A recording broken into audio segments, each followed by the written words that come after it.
कम्मा YouTube channel मु तुम विभूषार पिला तुम नहीं आसी भिडियो कौन पे द्वादश श्रेणी छोटा उपयोगी अर्थशास्त्र कौन पे जे जोगाण कौन जोगाण सूत्र विषय आम पढ़ा भिडियो पाने तुमको किसी लॉन्ग क्वेश्चन 16 लॉन्ग क्वेश्चन मुझे इंपोर्टाट देती 2026 किसी क्वेश्चन गुड़ाक से क्वेश्चन गुड़ाक मुझे तुम पाठ पढ़ेबी से बाहर क्वेश्चन आसो ना से पढ़ आराम से तुम मैंने पाइज तुम एग्जाम बुझल ना 24 मार्क जोटा अच्छी माने गोटे गोटे लॉन्ग क्वेश्चन केते मार्क 8 मार्क से 8 3 24 मार्क तुम पॉकेट रे अच्छी पेली ए 16टा भितर तुम पढ़ी की जाओ आराम से तुम पाइब बुझल ना चलो क्लास टाक आरंभ करिया। प्रथमे कौन जोगाण कौन विषय आम जाना सप्लाई कौन तापर पढ़ा कौन जोगाणर सूत्र बा सप्लाई रो सूत्र देखिबा संज्ञा कार जोगाणर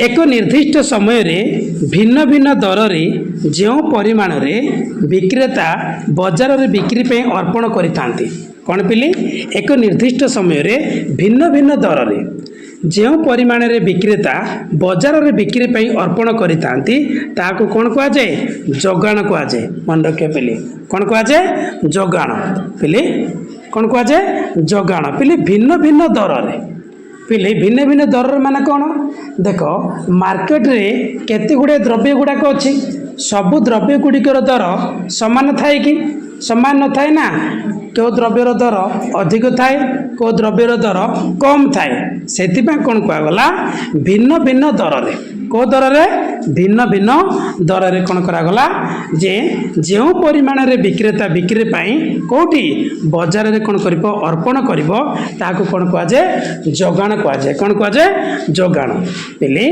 जोगाण सर्वदा द्रव्यर दर उपर निर्भर करे कौन पेले जोगाण सर्वदा क्या पर निर्भर करे द्रव्यर दर जदि तुमको जदि क्वेश्चन पचारा जोगाण क्या पर निर्भर करे तुम लिख कौन द्रव्यर दर उपर कौन निर्भर करे जोगाण निर्भर करे किंतु यह सब बेले दिन किंबा सप्ताह मास सह युक्त हो प्रकाशित होता है कौन जे द्रव्यर दर जे गोटे दिन में दर परिवर्तन हो जाए ना नहीं सप्ताह मध्य परिवर्तन हो जाए ना नहीं मासर मध्य परिवर्तन हो जाए ना नहीं सेटा कौन होता है ता सहित युक्त हो थाए ये थिला पिली तार संज्ञा कार जोगाणर तापर पढ़ा कौन जोगाणर सूत्र आराम से पढ़ियो पिली नो टेंशन इकोनॉमिक्स रो 16टा क्वेश्चन रु तमे पाइब तमे बारंबार मु कहूची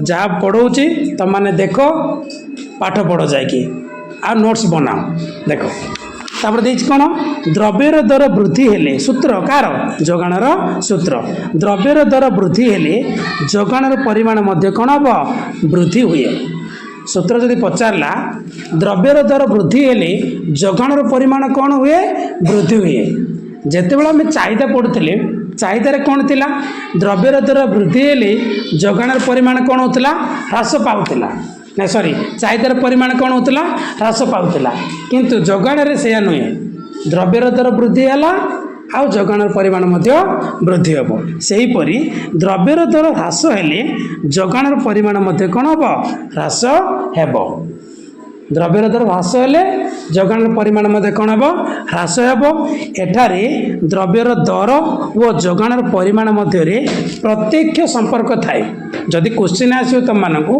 द्रव्यर दर एवं जोगाणर परिमाण मध्य क्यों संपर्क थाए तुम लिख कौन प्रत्यक्ष संपर्क को संपर्क प्रत्यक्ष संपर्क तापर देखिए कौन पेली सूत्रर शर्त कौन सूत्रर शर्त कौन देखिए देखा जे पेली जड़े विक्रेता मानसिक स्थिति कौन रहा दरकार ठीक रहा उचित मन रखिबो जे जड़े विक्रेता मानसिक स्थिति कौन रहा दरकार ठीक रहा दरकार तापर आसला कौन उत्पादन साधन मानकर दर अपरिवर्तित रहा उचित କ'ଣ କହିଲି ଉତ୍ପାଦନ ସାଧନ ମାନଙ୍କର ଦର ଅପରିବର୍ତ୍ତିତ ରହିବା ଉଚିତ।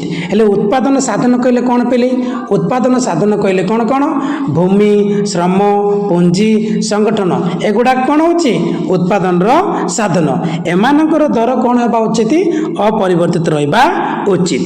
ତାପରେ ଆସିଲା 3 ନମ୍ବର କ'ଣ ଦେଇଛି ଉତ୍ପାଦନ କୌଶଳରେ ସ୍ଥିତି ଅବସ୍ଥା ଚାଲୁ ରଖିବା ଉଚିତ।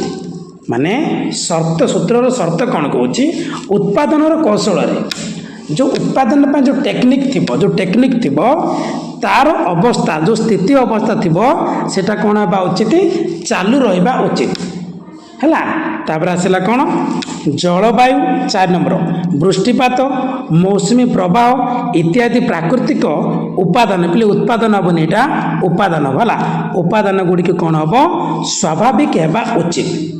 କାହିଁକି ଏ କଥା କହିଲା ଯଦି ଉତ୍ତମ ମୌସୁମୀ ରହିଲା ପ୍ରଡକ୍ସନ୍ ମଧ୍ୟ ଭଲ ହେବ ପ୍ରଡକ୍ସନ୍ ଭଲ ହେଲା ବିକ୍ରି ମଧ୍ୟ ଭଲ ହେବ କାହା ପାଇଁ ଜଣେ ବିକ୍ରେତାଙ୍କ ପାଇଁ ବୁଝିଲ। ତାପରେ ପଢ଼ିବା କ'ଣ ଯେ ଯୋଗାଣ ସୂଚୀ କ'ଣ ଯୋଗାଣ ସୂଚୀ ପିଲି ଏ ଯେଉଁ ଯୋଗାଣ ସୂଚୀ ଯେଉଁଟା ଦେଇଛି ପିଲି 2 ମାର୍କ 3 ମାର୍କ ତୁମମାନଙ୍କୁ କାଳେ ପଚାରିଦେବ ସେଇଥିପାଇଁ ମୁଁ ଏଠି ଲେଖିଦେଇଛି ହେଲା। ଯୋଗାଣ ସୂଚୀ କ'ଣ ଜାଣିବାକୁ ପଡ଼ିବ ଯେ ସୂଚୀ କହିଲେ କ'ଣ ଯୋଗାଣ ସୂଚୀ କହିଲେ କ'ଣ ସୂଚୀ ମାନେ ହେଉଛି ତାଲିକା ମନେ ରଖିବେ ପିଲି ଆମେ ଯେତେବେଳେ ମାର୍କେଟକୁ ଯାଉଛେ କ୍ରୟ କଲାବେଳେ ଆମେ କ'ଣ କରୁଛେ ଗୋଟେ ଚିଠା ମାନେ ସୂଚୀ ବନାଉଛେ ନା ତାଲିକା ବନାଉଛେ ନା ନାହିଁ ବନାଉଛେ ନା ନାହିଁ ସେମିତି ଯୋଗାଣ ସୂଚୀ କହିଲେ କ'ଣ ଜଣେ ଯଦି ବିକ୍ରି କରିବ କିଏ ବିକ୍ରେତା ତାର ଗୋଟେ କ'ଣ ରହିବା ଦରକାର ସୂଚୀ ରହିବା ଦରକାର କ'ଣ ରହିବା ଦରକାର ସୂଚୀ ନିର୍ଦ୍ଦିଷ୍ଟ ସମୟ ମଧ୍ୟରେ ବିଭିନ୍ନ ଦରରେ ଦ୍ରବ୍ୟର ଯେଉଁ ଭିନ୍ନ ଭିନ୍ନ ପରିମାଣ ଦେଖ ପିଲେ ନିର୍ଦ୍ଦିଷ୍ଟ ସମୟ ମଧ୍ୟରେ ବିଭିନ୍ନ ଦରରେ ଦ୍ରବ୍ୟର ଯେଉଁ ଭିନ୍ନ ଭିନ୍ନ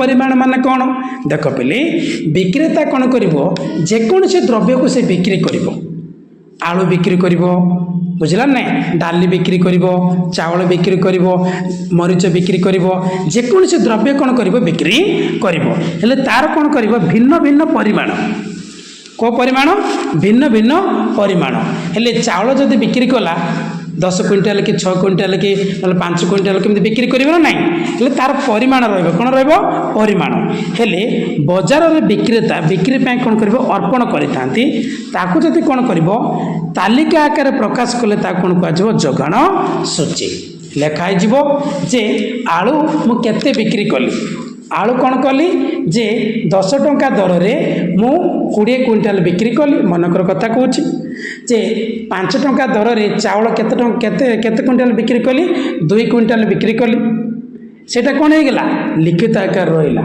ତେଣୁ ତାକୁ କ'ଣ କୁହାଗଲା ଯୋଗାଣ ସୂଚୀ କେଉଁ ସୂଚୀ ଯୋଗାଣ ସୂଚୀ ତଳେ ଚାଉଳ ପାଇଁ ଜଣେ ବିକ୍ରେତାଙ୍କର ମାସିକ ଯୋଗାଣ ସୂଚୀ ପ୍ରଦାନ କରାଯାଇଛି ହେଲେ ଯୋଗାଣ ସୂଚୀ ମଧ୍ୟ ତୁମେ ବୁଝିଯିବ ଯୋଗାଣ ସୂଚୀ କ'ଣ ଭିନ୍ନ ଭିନ୍ନ ପରିମାଣରେ ବଜାରରେ ବିକ୍ରେତା ବିକ୍ରି ପାଇଁ କ'ଣ କରିବ ଅର୍ପଣ କରିବ ବିକ୍ରି କଲା ଅର୍ପଣ କରିବ ଯେଉଁ ବିକ୍ରି କଲା ପରେ କ'ଣ କରିବ ତାକୁ ତାଲିକା ଆକାରରେ ପ୍ରକାଶ କରିବ ଯେ କେଉଁଟା କ'ଣ ମୁଁ ବିକ୍ରି କରିଛି କିନ୍ତୁ ଏଠି କ'ଣ ନିଆଯାଇଛି ଚାଉଳ କ'ଣ ଚାଉଳ ନିଆଯାଇଛି ବୋଲି ମନେ ରଖିବ କ'ଣ ସାରଣୀ ଦେଇଛି କ'ଣ ଚାଉଳ କ'ଣ ନେଇଛି ଚାଉଳ ଦେଖ ଚାଉଳ କିଲୋ ପ୍ରତି ଦର ଟଙ୍କାରେ ଯୋଗାଣର ପରିମାଣ କ୍ୱିଣ୍ଟାଲରେ ବୁଝିପାରୁଛ କ'ଣ କହିଲି ଚାଉଳ କିଲୋ ପ୍ରତି ଦର କ'ଣ ନେଇଛି ବୋଲି ଟଙ୍କାରେ ଯୋଗାଣର ପରିମାଣ କ'ଣ କ୍ୱିଣ୍ଟାଲରେ ଅର୍ଥାତ୍ ବୁଝେଇ ଦେଉଛି ତୁମମାନେ ସାରଣୀଟାକୁ ପୁରାପୁରି ଭାବରେ ବୁଝିଯାଅ ଟେନସନ୍ କିଛି ନେବାର ନାହିଁ ଦେଖ ଚାଉଳ କିଲୋ ପ୍ରତି ଦର ଯେତେବେଳେ 5 ଟଙ୍କା ଥିଲା ଯେତେବେଳେ ଚାଉଳ କିଲୋ ପ୍ରତି ଦର ଯେତେବେଳେ 5 ଟଙ୍କା ଥିଲା ସେତେବେଳେ ଯୋଗାଣର ପରିମାଣ କେତେ ଥିଲା 10 କୁଇଣ୍ଟାଲ ଥିଲା କେତେ କୁଇଣ୍ଟାଲ ବିକ୍ରି କରିଥିଲା 10 କୁଇଣ୍ଟାଲ ବିକ୍ରି କରିଥିଲା ସେମିତି ଚାଉଳର ଦର ଯେତେବେଳେ 6 ଟଙ୍କା ହେଇଗଲା 6 ଟଙ୍କାକୁ ବୃଦ୍ଧି ପାଇଲା ସୂତ୍ର ଅନୁସାରେ କରିବା ଆମେ ହେଲା ଯେତେବେଳେ 6 ଟଙ୍କାକୁ ବୃଦ୍ଧି ପାଇଲା ହେଲେ କ'ଣ ହେଲା ପିଲି ଯୋଗାଣର ପରିମାଣ 12 କୁଇଣ୍ଟାଲକୁ ବୃଦ୍ଧି ପାଇଲା ବୁଝିପାରିଲ ଏଠି ମୁଁ ବତେଇ ଦେଉଛି ଦେଖ 5 ଟଙ୍କା ଥିଲା କ'ଣ ହେଇଥିଲା ପିଲି 10 କୁଇଣ୍ଟାଲ ହେଇଗଲା 6 टंका हबार केते हैला 12 क्विंटाल हैला। आमे सूत्र रे कोन पढिथिले द्रव्यर दर वृद्धि हेले जोगाणर परिमाण मध्य कोन हबो वृद्धि हबो। द्रव्यर दर ह्रास हेले जोगाणर परिमाण मध्य कोन हबो ह्रास हेबो। हेले कोन दिछि जेतेबेले द्रव्यर दर कोन हितला 5 टंका थिला टिके कलर चेंज कर दोछि देखो देखो द्रव्यर दर जेतेबेले कोन ह्रास पाई कि जेतेबेले 5 टंका थिला जोगाणर परिमाण ह्रास पाई केते हला 10 क्विंटाल कम थिला। जेतेबेले द्रव्यर दर 6 टंका को वृद्धि पाइला केते टंका को 6 टंका को वृद्धि पाइला सेतेबेले जोगाणर परिमाण कोन हैला 12 क्विंटाल को कोन हैला वृद्धि पाइला। एठी कोन हैला पली प्रत्यक्ष संपर्क ह्रास हेले ह्रास हुए वृद्धि हेले वृद्धि हुए। द्रव्यर दर वृद्धि हेले जोगाण परिमाण मध्य वृद्धि हुए सेति पे कुआ गला कोन प्रत्यक्ष संपर्क। को संपर्क प्रत्यक्ष संपर्क देखो 7 टंका हला 15 क्विंटाल हला 8 टंका हला 18 क्विंटाल हला 9 टंका हला 20 क्विंटाल हला 10 टंका हला 25 क्विंटाल हला हला ना नहीं हेले वृद्धि पाई पाई जाई छि नहीं ह्रास हेले ह्रास हबो वृद्धि हेले वृद्धि हबो हला। तापर देखिबा कोन नेक्स्ट एडी तो मानक पे लिखि देछि देखो चाउल किलो प्रति दर 5 टंका को ह्रास पाई बेले मुझे लिखि देछि सेते बेले कहली मध्य से कथा आगा चाउल किलो प्रति दर 5 टंका को ह्रास पाई बेले जोगाणर परिमाण 10 क्विंटाल कौन होची ह्रास पाउची। सेहीपरि चाउल किलो प्रति दर 6 टंका को वृद्धि पाइबारु जोगाणर परिमाण केतेला 12 क्विंटाल को वृद्धि पाए। एथिरे जने विक्रेता को जोगाणर परिमाण और द्रव्यर दर मध्य क्यों संपर्क देखा जाउची प्रत्यक्ष संपर्क सृष्टि करूची। जहाँ मु सारणी रे बुझेइली ता मु एठी लिखि देछि तमाने चाहिले स्क्रीनशॉट करी मध्य तमे लिखि पारिबो।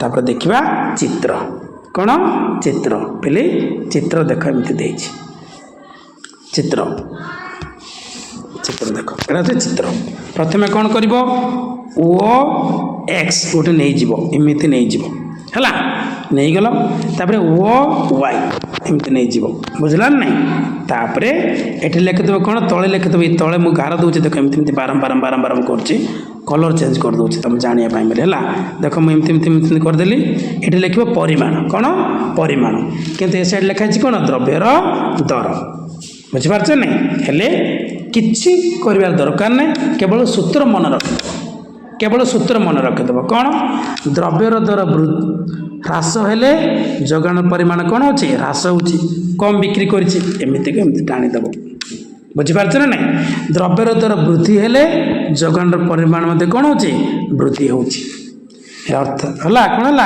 वृद्धि हेला जोगाण परिमाण मध्य कौन हला वृद्धि हेला अर्थात द्रव्यर दर वृद्धि हेबारु जोगाण परिमाण कौन हला वृद्धि हेला द्रव्यर दर ह्रास हेबारु जोगाण परिमाण मध्य कौन हला ह्रास हेला।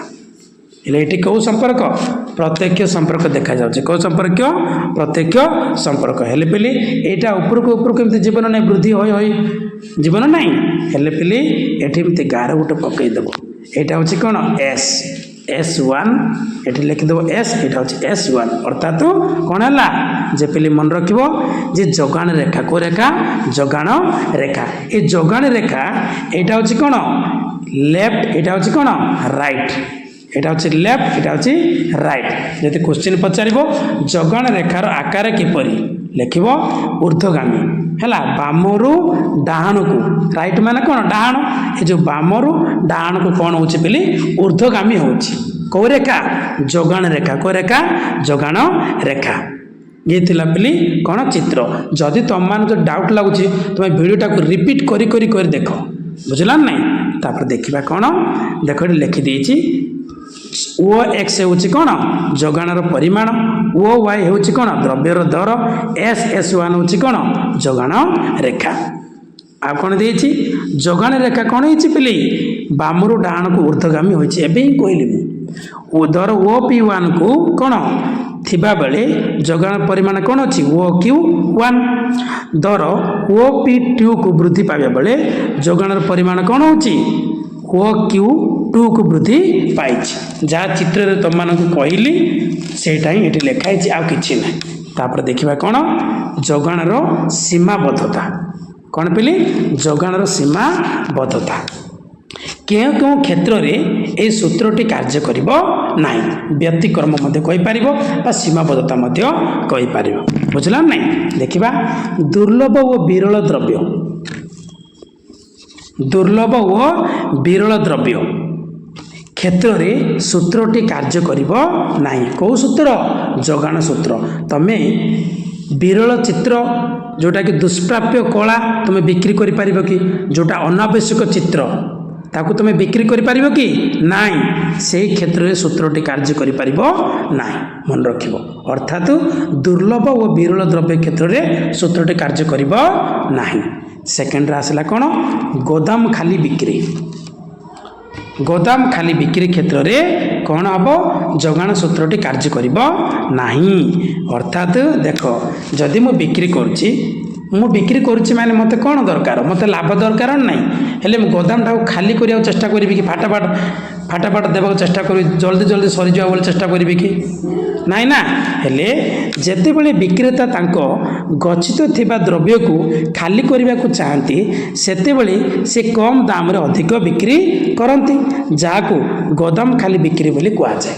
ମନେ ରଖିବ, ଯେତେବେଳେ ବିକ୍ରେତା ତାଙ୍କ ଗଚ୍ଛିତ ଦ୍ରବ୍ୟକୁ ଖାଲି କରିବାକୁ ଚାହାନ୍ତି, ସେତେବେଳେ ସେ କମ୍ କ'ଣ କରିବ? କମ୍ ଦାମରେ ସେ କ'ଣ କରିବ? ଅଧିକ ବିକ୍ରି କରିଦେବ। ସେଇ ଯେଉଁ ବ୍ୟବସ୍ଥାକୁ କ'ଣ କୁହାଯାଏ ବୋଲି? ଗୋଦାମ ଖାଲି ବିକ୍ରି ବୋଲି କୁହାଯାଏ। କ'ଣ ବୋଲି କୁହାଯାଏ? ଗୋଦାମ ଖାଲି ବିକ୍ରି। ହେଲେ ଗୋଦାମ ପୁରାପୁରି ଭାବରେ କ'ଣ ହେଇଯିବ? ଖାଲି ହେବାର ପ୍ରକ୍ରିୟା ଜାରି ହୁଏ। ଫଳରେ କ'ଣ ହେବ ପିଲି? ଯେ ଯୋଗାଣ କ୍ଷେତ୍ରରେ କାର୍ଯ୍ୟ କରିବା ଅସମ୍ଭବ ହୋଇଥାଏ। କାହିଁକି? ଦେଖ ପିଲି, ଆମେ ଯଦି ଗୋଦାମଟାକୁ ଖାଲି କରିବାକୁ ଚେଷ୍ଟା କରିବା, ମୁଁ ଯଦି ମନେକର ବିକ୍ରେତା, ମୁଁ ମାନେ ଗୋଦାମଟା ପୁରା ଖାଲି କରିବାକୁ ଚେଷ୍ଟା କରିବି। ହେଲେ ଖାଲି କରିବାକୁ ଯଦି ଚେଷ୍ଟା କରୁଛି, ମୁଁ କ'ଣ କରିବି? କମ୍ ଦର ମୋତେ ବିକ୍ରି କରିବି ନା ନାହିଁ? କମ୍ ଦରରେ ମୁଁ ବିକ୍ରି କରିବି ନା ନାହିଁ? ଯଦି କମ୍ ଦର ଯଦି ବିକ୍ରି କରିବି, ତାହେଲେ ମୋତେ ଲାଭ ମିଳିବ କି? ମିଳିବ ନାହିଁ। ସେଥିପାଇଁ ଏହି କ୍ଷେତ୍ରରେ ସୂତ୍ରଟି କାର୍ଯ୍ୟ କରିବ ନାହିଁ। ମନେ ରଖିବ ହେଲା। ତାପରେ ଆସିଲା କ'ଣ ପିଲି? ନିଲାମ ବିକ୍ରି। କ'ଣ? ନିଲାମ ବିକ୍ରି। ନିଲାମ ବିକ୍ରି କ୍ଷେତ୍ରରେ ମଧ୍ୟ ଯୋଗାଣ ସୂତ୍ର କାର୍ଯ୍ୟ କରିବ ନାହିଁ। କ'ଣ? କୌଣସି ଏକ ନିର୍ଦ୍ଦିଷ୍ଟ ଦ୍ରବ୍ୟ ବଜାରର ନିଲାମ ହେଲେ ଉକ୍ତ ଦ୍ରବ୍ୟ କ୍ଷେତ୍ରରେ ଯୋଗାଣ ସୂତ୍ରଟି କାର୍ଯ୍ୟ କରେ ନାହିଁ। ଯୋଗାଣ ସୂତ୍ର କାର୍ଯ୍ୟ କରିବ ନାହିଁ। ଆମେ ଯଦି ବିକ୍ରି କରିବା ଯଦି ଆମେ ନିଲାମ କରିବା, ନିଲାମ କରି ବିକ୍ରି କଲେ, ନିଲାମ ମାନେ କ'ଣ? କୌଣସି ଗୋଟେ ଦ୍ରବ୍ୟ ବିକ୍ରି କରିବ, କ'ଣ କରିବ? ତୁମେ ପାଟି କରି କହିବ। ତୁମେ ନିଲାମ ମାନେ ତା'ର ଅର୍ଥ ତୁମେ ଜଲ୍ଦି ଜଲ୍ଦି କ'ଣ କରିବାକୁ ଚାହିଁବ? ସେ ଦ୍ରବ୍ୟଟା ସରାଇବାକୁ ଚାହିଁବ, ମାନେ ବିକ୍ରି କରିବାକୁ ଚାହିଁବ। ସେହି କ୍ଷେତ୍ରରେ ସୂତ୍ରଟି କାର୍ଯ୍ୟ କରିବ କି? ଯଦି ବିକ୍ରି କରୁଛ, ପ୍ରଫିଟ୍ ଦରକାର ନାହିଁ। ପ୍ରଫିଟ୍ ଯଦି ନ ରହିଲା, ହେଲେ ବିକ୍ରି କରିବାର ଲାଭ କ'ଣ ରହିଲା? ସେଥିପାଇଁ ନିଲାମ ବିକ୍ରି କ୍ଷେତ୍ରରେ କ'ଣ ହେବନି? ଯୋଗାଣ ସୂତ୍ର କାର୍ଯ୍ୟ କରିବ ନାହିଁ। ଇଏ ଥିଲା ପିଲି ତୁମର କ'ଣ? ଯୋଗାଣ ସୂତ୍ର। ବୁଝିଲ?